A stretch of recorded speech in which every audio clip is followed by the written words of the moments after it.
Paul Bennewitz was a scientist, a successful business owner, and a family man. He had a wife and 2 children, and he was a fierce patriot who would go to great lengths to protect his country. And for that reason, the United States government made sure that Paul Bennewitz was severely punished.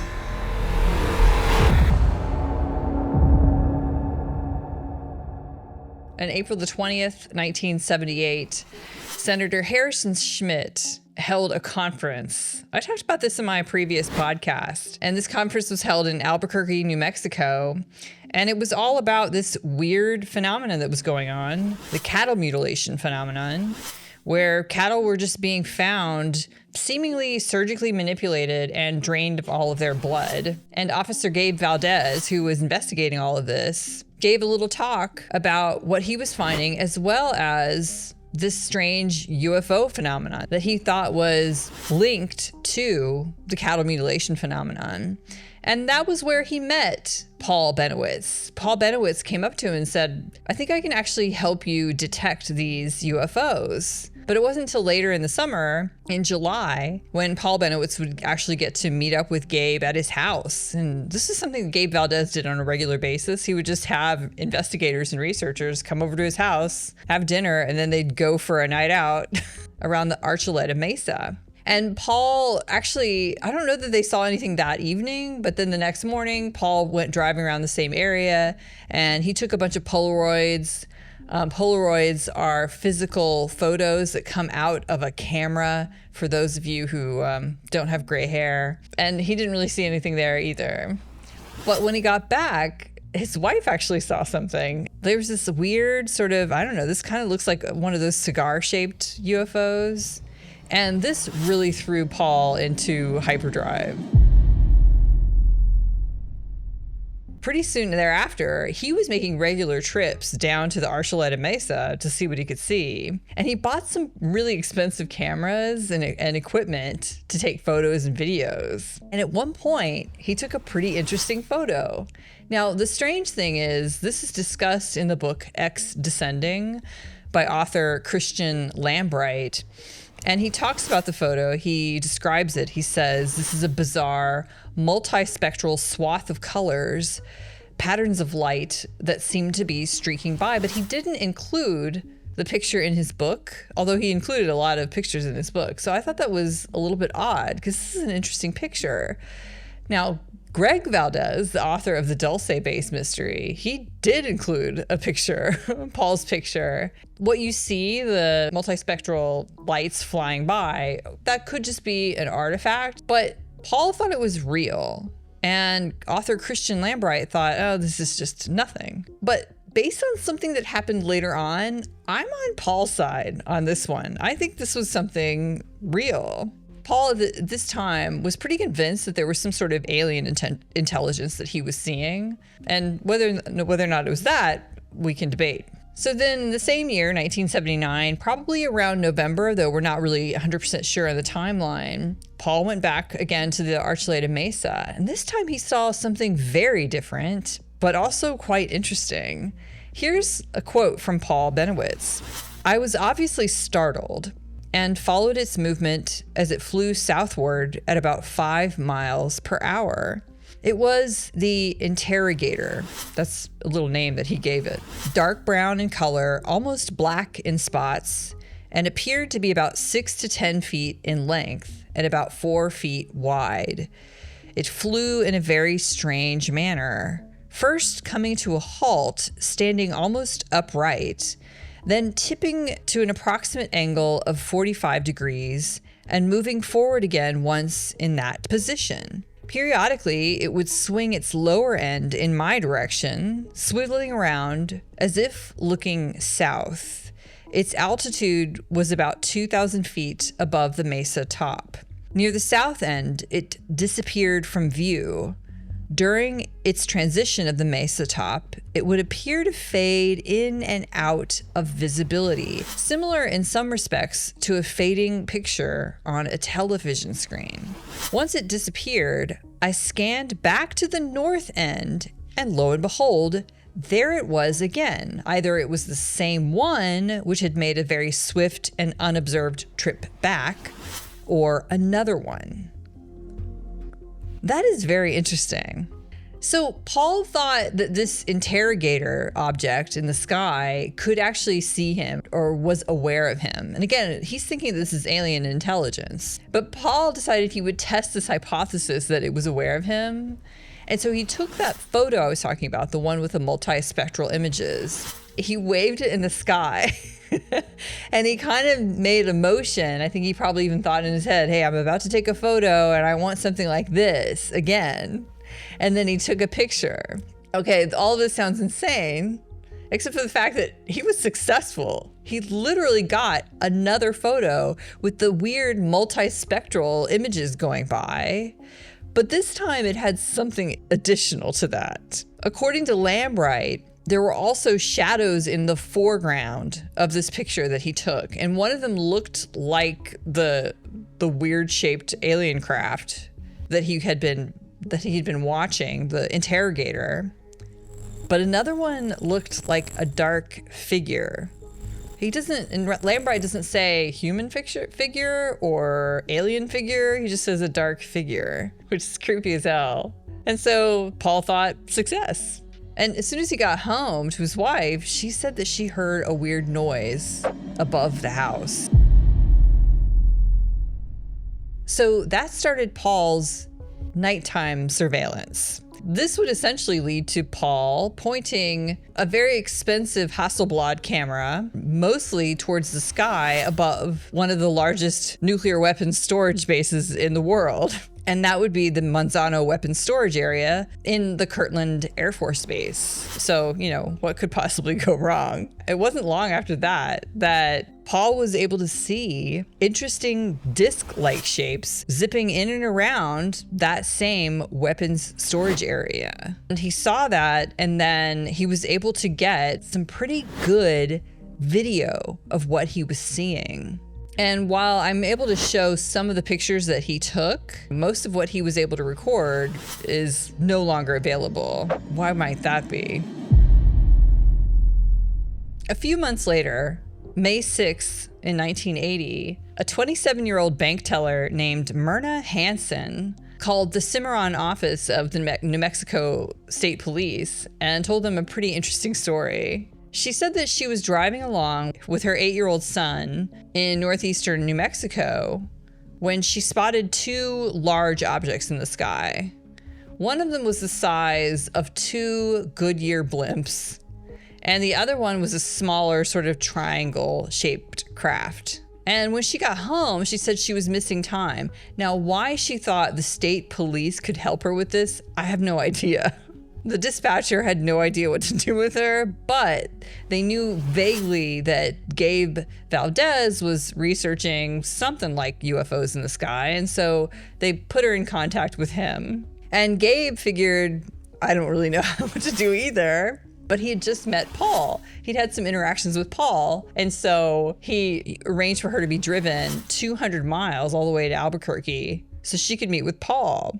And of course, Hansen had 2 missing time, so 2 hours of her life that she couldn't really account for. And so Paul asked Jim Lorenzen of the Aerial Phenomena Research Organization, APRO. This is a UFO group basically started by Jim and his wife Coral in 1952. And Lorenzen recommended that Paul get Leo Sprinkle, Dr. Leo Sprinkle in on things. Again, Leo Sprinkle.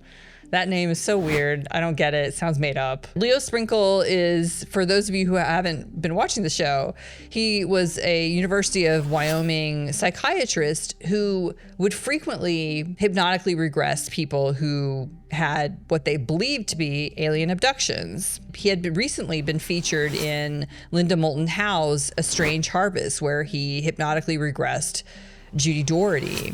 Paul, Leo, and Myrna, they all meet together. She's gonna be hypnotically regressed, but Paul's convinced that the aliens are kind of blocking her ability to remember what she experienced. And so literally he had all 3 of them pile into his car in the garage, and he covered up the windows with aluminum foil. They were able to hypnotically regress her, but it was already kind of revealing how crazy things were getting in the Bennewitz household. She did get regressed, and here's a little bit of what she said. I'm driving. The light is so bright. I feel like it's coming in on me. I stop the car and we get out. What is it? There's another one. I want to leave, but I want to see what it is. My son wants to leave, but I've got to know what's going on. So much commotion. They're landing. Oh God. Cattle are screaming, but I've got to know who it is. The light is so bright. It's orange. I want to see them. I want to go to them. I'm out of the car. Screaming of the cattle. It's horrible. It's horrible. Incredible pain. I still want to go to them, but they're mad. Okay, another regression hypnosis where it doesn't really completely make sense. Greg Bishop from the book Project Beta, who's describing this regression hypnosis session, said that Myrna remembered being undressed and undergoing a physical examination. He said that she also remembers seeing a cow being taken up by a tractor beam, just like Judy Doherty had seen as well in the previous episode. And again, remember that Gabe Valdez, when he was researching the cattle mutilation phenomenon, he would often see what he thought were ligature marks on the cows. And he thought that these cows were being lifted up by their legs by some sort of, rope or something. So this idea that a tractor beam is just being able to pull them up electromagnetically kind of contradicts that. So it's unclear what's the truth. But again, like I mentioned earlier, only 2 months before Myrna's regression hypnosis, Judy Doherty had undergone a regression hypnosis, during which she also described cows being mutilated and tortured. And it's very interesting because how many UFO abductions have I talked about on this show, and yet I don't remember any of them, including a cattle mutilation, and yet now there are 2 right in a row. So that does call things into question, like why all of a sudden are aliens and cattle mutilations kind of being linked together? And I talk a little bit about this on the previous episode, and I might have something more to say about that later on. Hansen said some other things while she was under hypnotic regression that have fueled conspiracy over the many decades since. She said that she was taken to what she thought was sort of an underground base, and there she saw these vats. Sorry, this is not for kids. Children, leave the room. There she saw these vats that were filled with human body parts. And she also thought that she'd had an implant that was put into her that was essentially designed to sort of block her from remembering what had happened. And Greg Bishop has this to say about that. Many of these details were to be repeated in the future by other abductees who had never heard of Sprinkle, Bennewitz, or UFO abductions. Barring extensive suggestions from the hypnotists, or even something as exotic as psychic cueing, the experiences must be real, or there is a control force that very much wants us to believe these scenarios. And I find that interesting that he said barring psychic cueing or some sort of suggestion by the hypnotist, because I talked about in the previous episode, I think hypnotic suggestion has been very much at play, at least in the case of Leo Sprinkle. So strangely, at the end of the session, Myrna, for whatever reason, said, "Where's Roswell, New Mexico?" And I mean, this is 1980. And so at the time, even though, the Roswell crash had happened in 1947 and it had been kind of a big deal at the time, it was sort of out of the public's memory by 1980. And Paul and Leo wouldn't have known anything about it. And neither of them thought anything of it when she said it. But it is an interesting side note. Why did she mention Roswell, New Mexico? That was May the 11th of 1980. And Leo Sprinkle ended up returning to Paul's house on June the 3rd, less than a month later. And when he returned, Paul had gone full paranoiac mode. He had a pistol at his hip and he was holding a rifle. And he said to Leo that the aliens could come in through the walls at any time. Why would he say that? Well, there might be more on that in a moment. But Paul was convinced that the aliens were trying to block Myrna from remembering what had happened to her. And so he thought that they were sending these beams to sort of block her frequency. And Bishop said about that, Bennewitz began to suspect that this area, the Mount Archuleta and Archuleta Mesa area, was the site of an underground alien base, and that the extraterrestrials who occupied it were slowly taking over the power structure of the US military, the American government, and ultimately the world. He became convinced that the cave-like facility that Myrna Hansen had described was located here, and that the alien beings were using it as a central location from which to conduct reconnaissance, abduct and implant human victims, and perform cattle mutilations. Bishop thought that Paul had gone rather mad. And around 1980, I'm sure most people would think that he was crazy after, hearing all of his insane theories. But given what we know now, I feel like the idea that the world is controlled by some sort of demonic force isn't all that nuts. So Myrna's story began the Dulce Base legend. And this was further stoked several years later in 1995 by a gentleman named Phil Schneider. And this is I'm taking us on a little bit of a left turn just because I have to give some mention to the Phil Schneider story. But in 1995, Phil was at a conference called the Preparedness Expo. Phil says some insane things. He was essentially a construction engineer. He worked on a lot of these projects for the military. And these were projects where they were building what he called deep underground military bases. And that's a pretty common term, DUMBs. And he said there were 131. This is in 1995. There were 131 of these dotted all across the United States. Who knows how many there are today. But he said that in August of 1979, he was working on one of these bases, building one of them, south of the Archuleta Mesa in the Dulce, New Mexico area. But he said the way they would construct them is that they would drill these giant holes. He was actually lowered into one of these giant holes in a basket. When he got to the bottom, he saw this giant 6-foot alien. Actually, he saw two of them. And without even thinking, he took his pistol. Why does he have a pistol, y'all? Why did he have a pistol? That makes no sense. But anyway, he said he took a pistol, and he took a while for him to get it all get it all set up. I don't know what they locked and loaded. And he shot it dead. And this started a huge battle.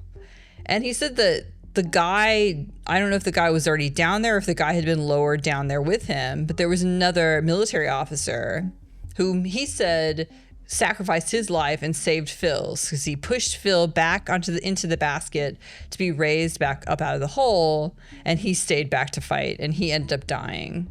And Phil said 66 military officers died in this battle in the Dulce Base. And it really defies all belief for me to hear that. And I believe a lot of crazy stuff, but physical aliens living underground is just that's a tough call for me. It's hard for me to believe that. But what happened later is what makes it so odd. Phil made it clear he was not suicidal. He was not interested in killing himself. He wanted to get this information about what the United States government was doing out as far and wide as possible. This whole idea that they were essentially captured and was working to slowly erode the rights of the American people and ultimately enslave the human race. That's not far-fetched at all, in my opinion, given what I know now, but at the time it would have been crazy. But that was his message. That's what he wanted to share with the world. It all sounds nuts, except for the fact that he was found having offed himself in a hotel room not that many months after. It was February 1996 that he was found dead. And that sounds shocking enough, and you're probably thinking, oh my gosh, is there truth to this whole conspiracy? Before you get too excited about that, though, I have to also mention that a lot came out about Phil Schneider that wasn't so great. Like, he had some, childhood friends who came out saying, oh yeah, he was a huge liar. That's at least what came out in the months after he died. But of course, all of that could be fabricated. The powers that be have no problem making it look like a person has no credentials, making it look like the person has always been a liar, and making it look like the people around them are crazy. They have no problem doing that. And so what to believe, I have no idea. But I know that physical aliens sounds crazy as shit. I do know that, but who knows? Anyway, that's the Phil Schneider digression. I just had to talk a little bit about him. Let's go back to the Paul Bennewitz story. In July of 1980, an anonymous letter was sent to APRO, the same organization I was talking about earlier, run by Jim and Carol Lorenzen. It was then sent to ufologist Bill Moore. He was living in Prescott, Arizona. So this letter said that on July 16th of 1980, so much happens in the year 1980, keep that in mind. A gentleman named Craig Weitzel was on a mid-morning training exercise. Craig was a member of the Civil Air Patrol, which is a program for Air Force cadets. And this training was taking place around 20 miles east of the state capital in the Santa Fe, New Mexico forest near the town of Pecos. This letter said that Craig Weitzel and 10 other of the cadets saw a UFO. The UFO landed, and an individual wearing a metallic suit got out, looked around, and then walked back in and flew away.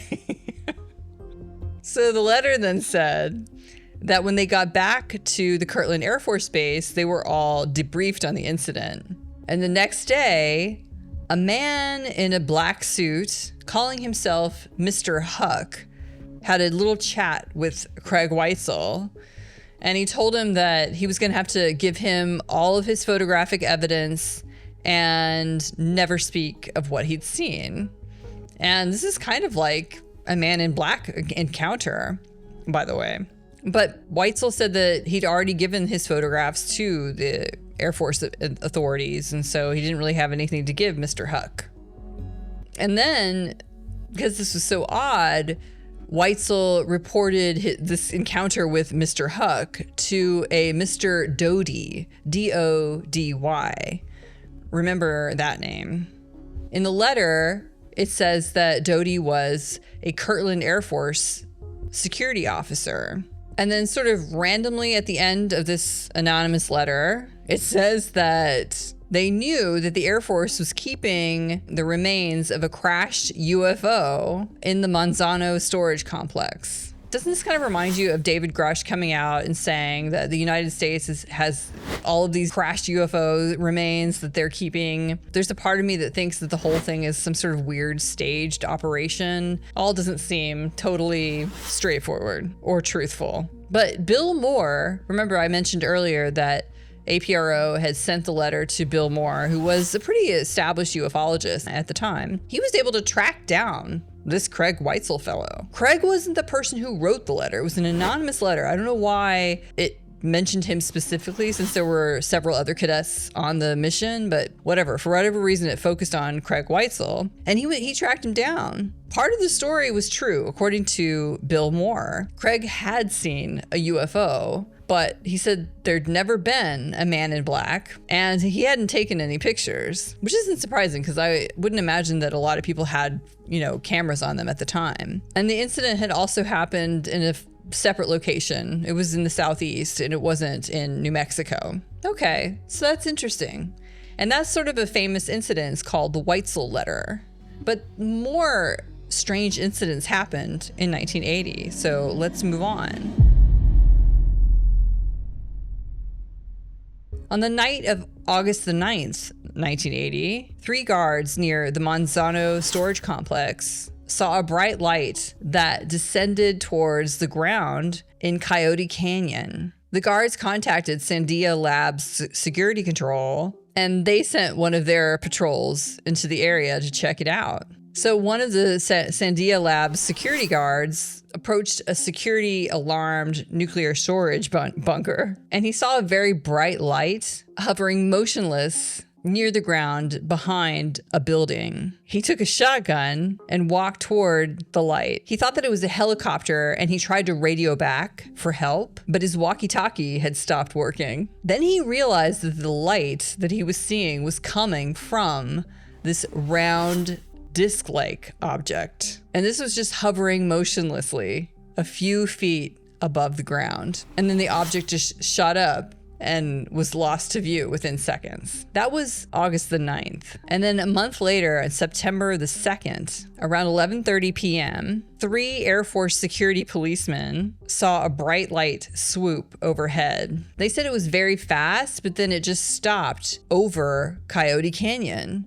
Again, Coyote Canyon. The way that it moved was very odd. They said that it was like, it was at the end, like if you have a flashlight, and at the end of the flashlight, it was the object. So it was just kind of moving as though it was something at the end of a flashlight as quickly as that. And that kind of reminds me of Project Bluebeam. It makes me wonder, was there an object there at all, or was this some sort of hologram that was being created? That's an aside. Again, they said that the object appeared to land and just kind of stayed there for a second.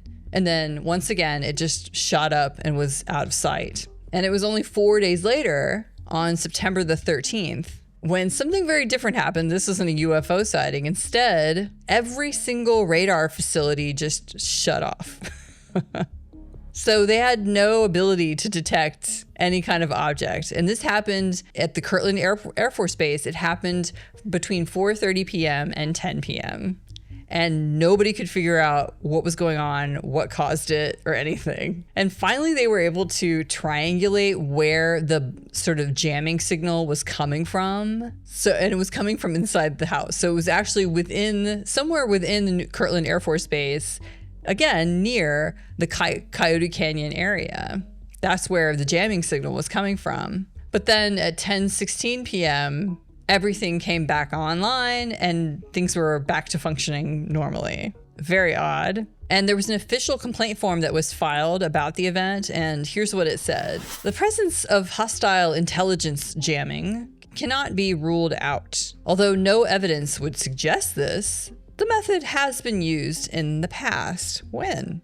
Communication maintenance specialists could not explain how such interference could cause the radar equipment to become totally inoperative. Defense Nuclear Agency monitors reported the interference beam was widespread and a type unknown to their electronic equipment. Okay, so those are an interesting set of occurrences to happen all around the same time in 1980. But meanwhile, what's going on with Paul?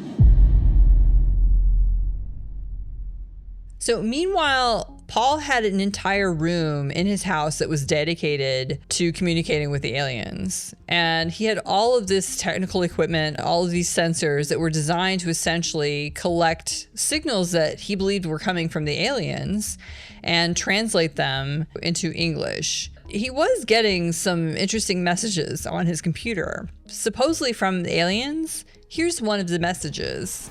Ground, women of Earth are needed flexible. The next discharges our ship all oi.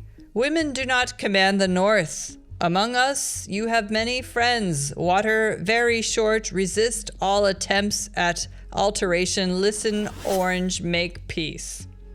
And that meant a lot to Paul. He was convinced that this was evidence of a huge conspiracy. And here's the conspiracy that he thought was going on. I've kind of alluded to it already, but he believed that the government had formed an alliance with the aliens, given the aliens land for an underground base where aliens could essentially abduct humans and cattle. In exchange, the aliens had given the government technology. Of course, Paul believed that the Archuleta Mesa was one of these underground bases, but he believed that there were others. Okay, so things went quiet for a while, and then in the summer of 1981, Bill Moore, the ufologist, showed up at Paul Bennewitz's house, and he said, is there a place that we can talk where we can't be overheard? And so they literally went into a closet, and Paul played some music or some sounds. And that's when Bill Moore handed Paul these documents. And the documents were about this top secret program called Project Aquarius, as well as this group of 12 men who were essentially chosen by the President of the United States in 1947 to lead this Project Aquarius. And these 12 men would be known as the Majestic 12. And the details of who these men are is actually publicly available, and they actually existed. They were high-ranking military officials. And they were essentially charged with investigating the UFO phenomenon and essentially arriving at these UFO crash sites and basically covering it all up. So they would gather what intelligence they could, and then they would cover up as much as they could as well.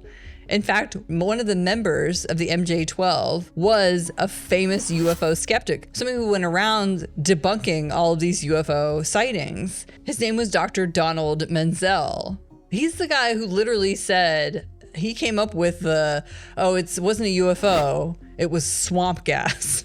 So he wasn't very good at his job, in my opinion. That's not a great debunking, but it worked. So this Project Aquarius document would spur so much frenzy in the UFO community. And it has to this day. It's very interesting to think about. And it's also interesting, again, how much of what these men were up to kind of sounds a lot like what David Grush was revealing, how the United States has for many years arrived at these crash sites, collected all the information that they could, collected all of the evidence, and then covered it the fuck up. It sounds very similar. And meanwhile, Paul was being actively surveilled by, I don't know, pretty much every three-letter agency there is. And Paul said that they would regularly scan his house, and he could feel it when they did that.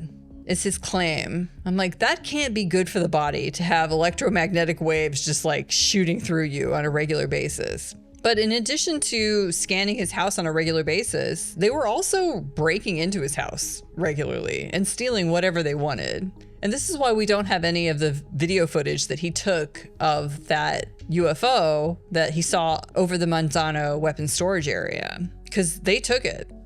But Bill Moore, who had sort of become friendly and knew Paul pretty well by this time, he said that when he went to visit Paul, there were also orange orbs that he was seeing in the corner. Bill Moore was seeing them.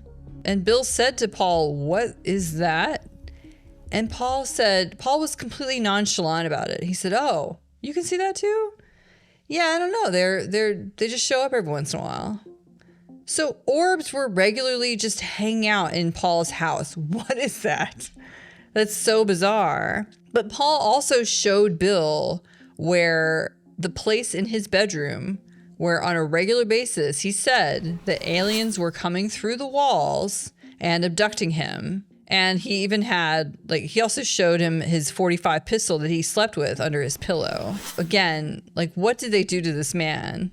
So on a regular basis, Paul would experience being abducted by these aliens, have missing time, and find himself in a car, out several miles from his home, out in the desert.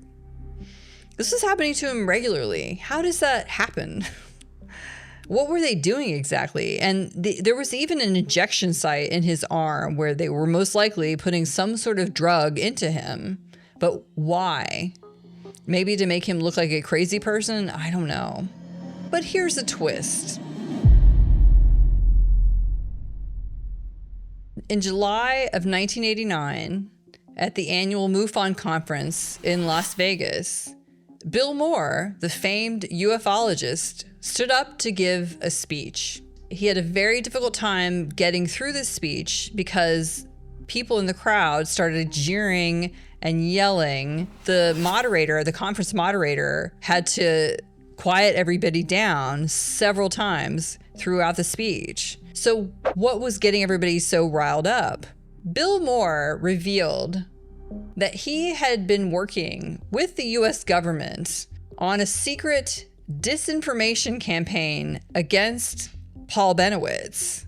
And the Project Aquarius documents that he had fed to Paul Bennewitz seemingly in good faith, well, they were only partially true, but they had been massively altered to just make Paul look like an idiot and spread disinformation into the entire UFO community. And I don't know why Bill Moore told everybody this. And I also don't know why he thought that he could get away with it, not get away with it, but that people would forgive him. Like, he's essentially been a pariah in the UFO community ever since.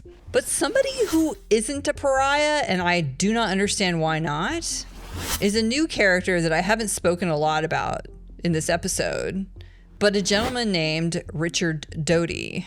This guy continues to be interviewed by ufologists all the time. I still see him being taken seriously, and I can't understand why. Richard Doty was a member of the Air Force Office of Special Investigations. And Doty had been 100% devoted to this disinformation campaign against Paul since day one. And Doty claims that all of the myth about the Dulce Base, the Dulce alien base, was from him, that he just made the whole thing up to lead Paul on a huge wild goose chase. Now, it's difficult to sort out what is truth from fiction when Doty speaks, but I actually think that's a lie. Mostly because of what Greg Valdez wrote about in his book, The Dulce Base Mystery. Now, Greg never believed that the Dulce Base was an alien human base, but he did actually believe that it was a secret human base. Why? Well, for a lot of reasons. One, there were strange installations like roads just going to nowhere in the middle of nowhere. And also, there was a nearby ranch, Redding Ranch, that seemed to be specifically devoted to surveillance of the area. Not only that, but Redding Ranch had gone through a variety of different ownerships, and they were all uncovered to be like a CIA front. But that's kind of an aside.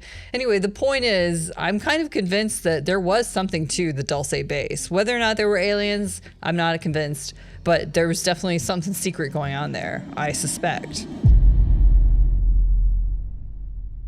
Doty actually admitted openly to having stolen stuff whenever he went over to Paul's house. Like, he, under the pretense of being helpful and getting information from Paul, he was checking out what Paul had and reporting back to his senior officials. But he was also stealing things. Maybe he's the guy who stole that video. I don't know.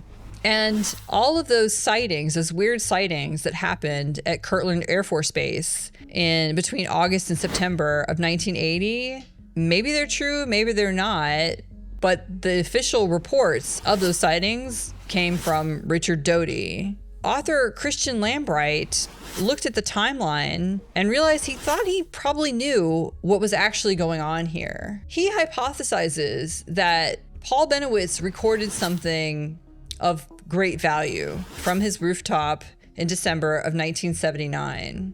And then Paul made the fateful error of trusting the Kirtland Air Force Base officials with this information because he believed that he was protecting his country. He believed that what he was seeing was some sort of alien force that was hanging around one of the largest nuclear weapons storage facilities in the world. And so he wanted to raise the alarm about this with his fellow Americans.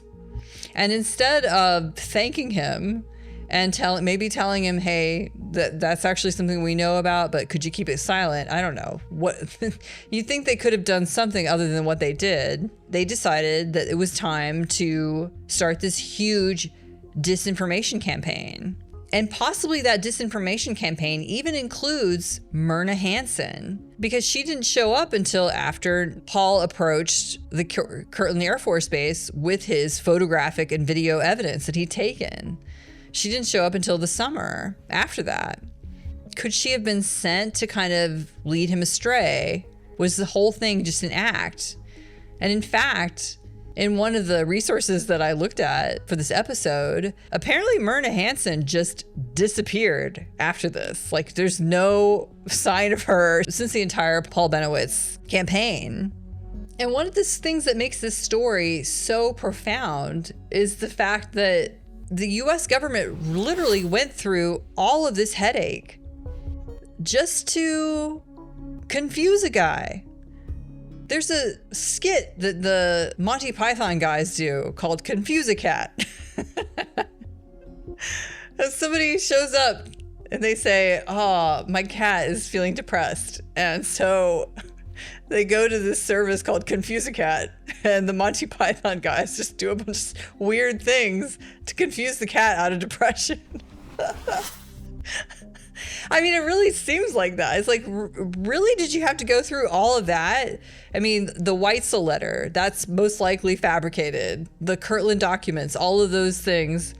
The Myrna Hansen and Project Aquarius, which is still, people still talk about that to this day. Most likely, all of those were somewhat fabricated. But they were also, there's a lot of information in them that's true. So it is confusing. All because Paul was able to gather evidence that was inconvenient to them. Why? Why couldn't you, if he's such a patriot, why couldn't you just tell him the truth? Could it be because, again, if it's true that they have access to these aircraft that have the capabilities that they have, then it's kind of not cool to keep that from the American people. Even if you say, you can claim that you're keeping it from our enemies all day long, but the technology that's involved for some people at the top to have access to that technology, and only those people, really creates incentives that are not healthy. With all of that power, the possibility for corruption is just too real. The other extreme that the government went to confuse Paul or to throw Paul off the scent was they set up a house across the street from Paul's. And that's where they were surveilling him from. And that's also where they were pumping in information to his computer from. So that insane message that he translated on his computer, that was from them. They were just feeding him all kinds of nonsense from across the street. This is our tax dollars paying for this, by the way. And of course, anybody who's not into the paranormal probably isn't even aware of this. And people think, oh, that's all about a UFO story, nothing to listen to, because I don't believe in UFOs or whatever. People can think that. But the fact of the matter is, whether or not you believe in UFOs and aliens, the truth of this disinformation campaign against one man is absolute. This has been reported far and wide. It's very well documented. They did this. So what happened to Paul? Well, by August of 1988, Paul had become increasingly reclusive and paranoid. And I kind of alluded to this earlier, but it had gotten so bad that he was literally barricading himself inside his own home using sandbags. And some reports even say that he was accusing his wife, Cindy, of colluding with the aliens against him. So somehow his family was able to get him out of the house and into essentially a mental institution. He was hospitalized for a month. And during that time, guess who came to visit him? None other than Richard Doty, just to see how he was doing. And he was met by Paul's son outside the hospital room, and Paul's son kindly told him to get the fuck out, which I don't really blame him for that. But after Paul was hospitalized, what happened to him after that? I don't know. I can't find any report of anything happening to him. I don't know what his mental state was when he left the hospital. I don't know anything. It's all very ambiguous, and his family was absolutely not talking to anyone about it. Kind of don't blame them. And Paul would end up passing away in 2003, and I'm not sure what the cause of death was. So that's the story of Paul Bennewitz, and I, for one, say may he rest in peace. The skeptic, the person who doesn't believe in anything paranormal, the take home from this is that the government's crazy. And the person who still believes that something weird might be going on, well, we do have an interesting theory about some government alien alliance. The government made a deal with aliens to get their technology, and in exchange, they would allow the aliens to abduct some human beings on a regular basis. Again, I don't understand how that can be true, since if aliens can abduct human beings, then why do they need the government's permission for that? So I'm leaning skeptically towards that theory, but it's interesting to speculate about. In the book Taken by Carla Turner, I'll link to the episode here. I did an episode on it. Some of the abductees that approached her had experiences where they got the strong impression that there was some sort of alliance between the government and aliens. So who knows what the truth is, but it's interesting, and I'll keep talking about it until I get to the truth. So I'm gonna just keep talking about it for a while. And with that, I leave you to ponder. Thanks for checking out the Woo There It Is podcast.